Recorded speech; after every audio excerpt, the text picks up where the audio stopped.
تو جب ہم حیات اولا کو دیکھتے ہیں اپنے دماغ کو، تو جو ہمارے ذہنی تصور اتنے بڑے ہو جاتے ہیں، اتنے بڑے ہو جاتے ہیں چھوٹے چھوٹے سے کاموں میں۔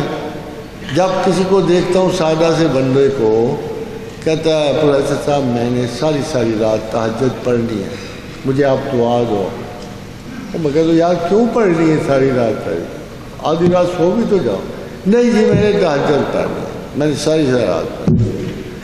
تو صاحب آ گئے، کہنے لگے پروفیسر صاحب میرا دل خیرات پر بہت کرتا ہے، بہت خیرات کرتا ہے، میرا دل چاہتا ہے میں لاکھوں اور کروڑوں روپے خیرات۔ تو میں نے ویسے ہی کہا، میں نے کہا اب بھی 60-70 لاکھ کا ہے نا تیرے پاس؟ کہتا نہیں اس میں سے نہیں، اگلے پیسے جو مجھے اللہ دے گا اس میں سے۔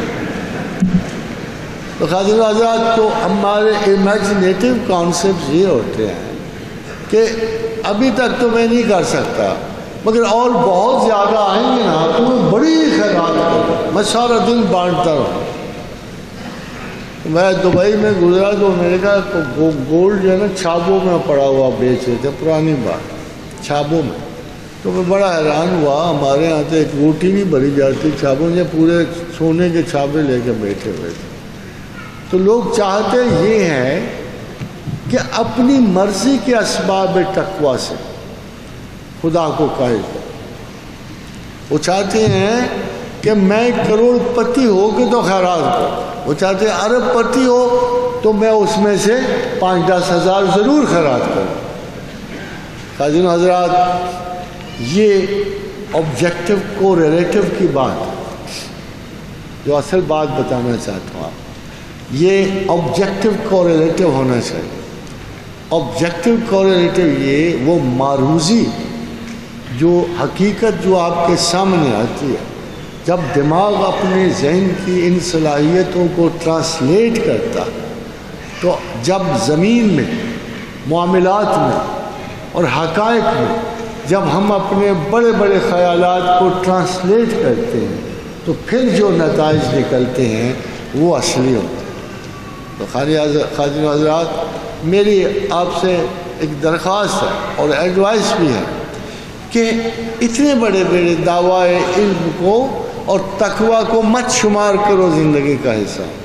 ہاں، اس میں ایک ذرہ، ایک کھجور، ایک آدھا پرانا کپڑا، ایک پتھر کا ہٹانا صدقہ ہے۔ اگر ہم صدقات بینک نہیں کھول سکتے تو ہم صدقات ایشو تو کر سکتے، ہم تو ایک معمولی سے سکے سے بھی صدقات کے پروسیس شروع کر سکتے۔ اور مت ڈرو کہ کون حقدار ہے کون نہیں۔ بہترین پروسیس یہ ہوتا ہے کہ ہم اپنی اس فیلنگ کو، اس آبجیکٹو کوریلیٹو میں ہمیں اچھی طرح پتہ ہوتا ہے کہ ہمارے ارد گرد کون سے لوگ آباد ہیں۔ اگر خدا ہمیں کسی بھی صدقات کے قابل بنائے تو ہم اچھی طرح کہ ہمارے ارد گرد کون سے لوگ اس کے حقدار ہیں۔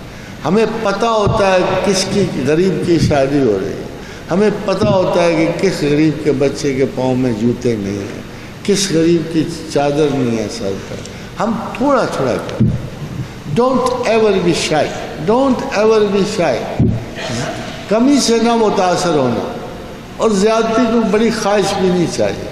But we can always give something in the name of Allah. ہمیشہ ہم اپنے پروردگار عالم کے سرخرو ہو سکتے ہیں اگر ہم، دیکھو نا خدا نے، اب کیا اللہ کو سمجھ، کیا وہ گھریلو زندگیاں تاکتا پھرتا ہے؟ کیا وہ جھانکتا ہے ان کے خوابگاہوں میں؟ ایسا تو نہیں ہوتا۔ مگر اس عورت کو اس نے دیکھ لیا تھا، اس عورت کو اللہ نے دیکھ لیا تھا جس کا ذکر آپ قرآن میں پڑھتے ہو۔ ام طلحہ کو اس نے دیکھ لیا تھا، اس چراغ کو اس نے دیکھ لیا تھا جو مہمان کے آنے پر ایک بندے کا کھانا تھا ان کے پاس، تو انہوں نے اپنے مہمان کو سیر کرنے کے لیے چراغ کی لو بجھا دی تھی اور اندھیرے میں ہاتھ اوپر نیچے کرتے رہے کہ ہمارا مہمان کھا لے۔ کیا اب یہ جذبہ مہمان نوازی کا ام طلحہ کے علاوہ بھی موجود ہے؟ کیا اب بھی کوئی مہمان نوازی موجود ہے؟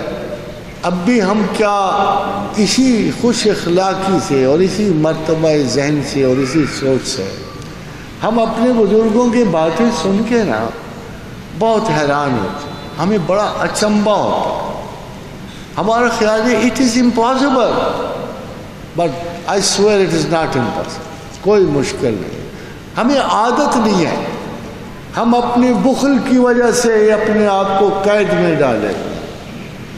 مجھے ایک شخص نے کہا، دوست ہی تھا، کہنے لگا پروفیسر میں بخیل بڑا ہوں، کوئی دعا دیجیے کہ میں اتنا بخیل نہ رہا۔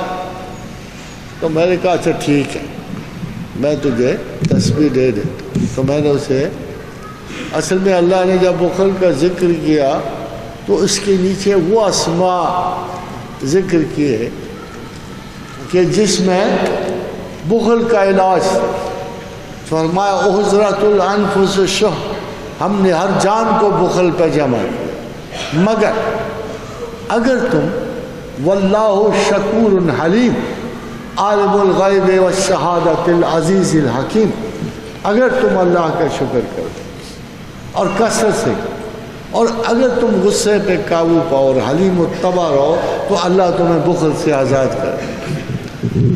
خاطر آزاد اس قسم کے گس وقت تمہیں لگائے رکھتا ہوں۔ میں نے کہا آپ یہ تسبیح پڑھے واللہ شکور۔ تو 2-4 مہینے گزر گئے، ایک دن ملے مجھے تو عجیب نظروں سے مجھے دیکھ رہے تھے۔ میں نے کہا کیا ہوا؟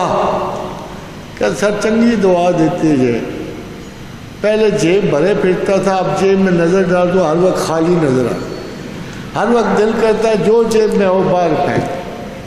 تو خواجہ صاحب میں نہیں چاہتا کہ آپ سب کچھ باہر پھینک، مگر اعتدال ہمارے رسول کی روایت ہے۔